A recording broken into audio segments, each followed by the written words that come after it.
Prodeo Academy is a charter network in the Twin Cities. Vast majority of our students at Prodeo come from under-resourced backgrounds.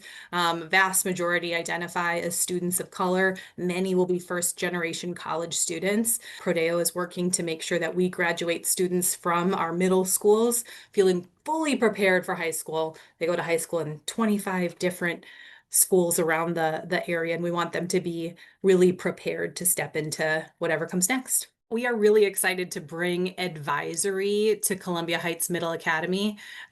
We have a homeroom structure, and what I feel like we've noticed over the last few years is that structure is lacking something that tethers students in such a critical time, right? We're going from elementary to middle, then high, and I feel like they feel very tethered and grounded in elementary. And our building's really unique in that we've got a primary school, an elementary school, and a middle school on 3 different floors, and you can see the physical change, right? And so I'm really excited this model will be able to have 16 to 18 kids in each advisory with an adult that we were going to engage in a multi-grade model.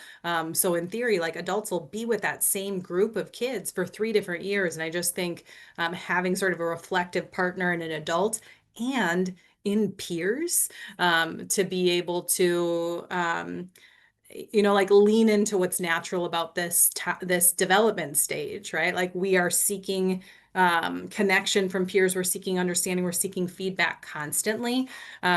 And so let's make space for that to happen. Feeling safe to try on different things is so important. And our students have that, at home with their families and their community, but they should have that at school as well. And so this advisory model, I've worked with an advisory model in previous places. I've seen an awesome advisory model in action in the Twin Cities region, and also got to, fall in love with like this Chris Baum book about advisory. It's like, we got to do this. And so I think a space where kids feel safe, kids feel seen, and kids are prompted to explore who they are, where they feel successful, where they feel challenged, how to navigate those challenges. And I think advisory is so important because it's a consistent structure where kids can engage in that way. We've got people who are super eager to engage with kids and don't necessarily have the training to know what it means to be an excellent advisor. I'm thinking specifically of a person who's going to lead our advisory task force. She had amazing academic gains. This is just her 2nd year teaching this year, and she has all the natural instincts of a teacher.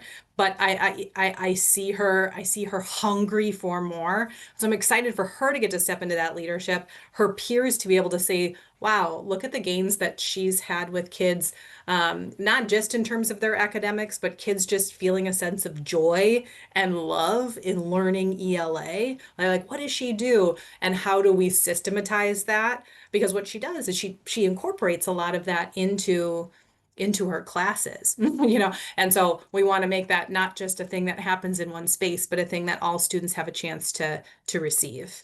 Yeah, I would say just go for it. I mean, the thing that I love about this grant is like the parallel to middle school, where it's like middle school is a time of big ideas and innovation, and if we're sort of telling kids like, go for it, think big, think about the connections, think about what's possible. We got to do the same. And I think applying for this grant was an example of our team doing the same and saying, we have this broad vision. We really, we know we're going to pull it off, but we could pull it off like with a little bit of support. And so I would strongly encourage anyone with an idea to go for it.